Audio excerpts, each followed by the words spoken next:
he didn't wait. God didn't tell him, and no wonder God would not answer his inquiry when he said, what am I supposed to do? God had told him what he was to do, and he would come and tell him what God's will for that situation was. So there we are. Saul, disobedience in two major events. What does that say to us? What does it say to us? What is there about Saul that may teach us about having a heart for God? I don't think there's anywhere in the text that ever describes something on the part of Saul that was really a reflection of a heart for God. And then when he says to Samuel, let's go and worship your God, an interesting thing happens after chapter 13 and his disobedience with regard to offering the sacrifices. He does not repent, but it's interesting what he asks Samuel to do. He said, Samuel, please come back with me so that I will look good in the eyes of the people. Isn't that an interesting thing to say? It's like saying, I don't really care about all this obedience stuff and whatever, but please don't go off and leave me in a way that makes me look bad before the people. I think that helps explain Michael's concern with David, who doesn't look regal enough in his worship of God. It's more about appearances than it is about reality. David is not nearly as concerned with appearances as he is a vital relationship walk with God. David is a man who is marked with faith in God. Sure, he stumbles. Sure, he does things wrong. But when he sins, he repents.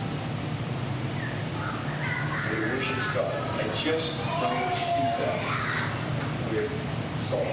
Finally, the witch of Endor. Isn't it a strange way to end Saul's life? Here the Philistines have come. Samuel has died. And here is Saul now trying to figure out, what do I do? Samuel's not here. He tries to find out from God what's next, and God does not answer him. And so, remember, Saul was the guy who said to all of Israel, do away with all witches and sorceresses and all that stuff. Get rid of those. Now he says, go find me somebody who can conjure up, as it proves to be Samuel, who can actually bring him up from the dead and tell me what to do. That is one of the strangest stories I have ever read. And if you think I fully understand what's happening there, I don't. But what I do know is Saul is not seeking God's will. He has turned from God to the very sources of guidance that God has forbidden. And as a result of that, you remember Samuel says to him, you're going to die, and your sons are going to die with you. So Saul doesn't start out well, but he ends there. Terrible disaster of a man who never had a heart for God. May that be a lesson to us. He was around God. God's Spirit even gave him power at times to do great things. But somehow, he never was a man who had a heart for God. I fear that in our churches today, there are people like that. They're there, they hear about God, they may even talk about it from time to time. The reality is that the heart is not knit with God. And that can only happen through the person of Jesus Christ. Any questions or comments? I haven't been watching my watch at this time.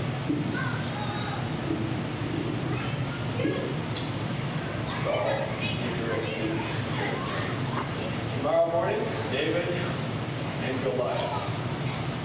We'll talk about that. Familiar story. Very interesting.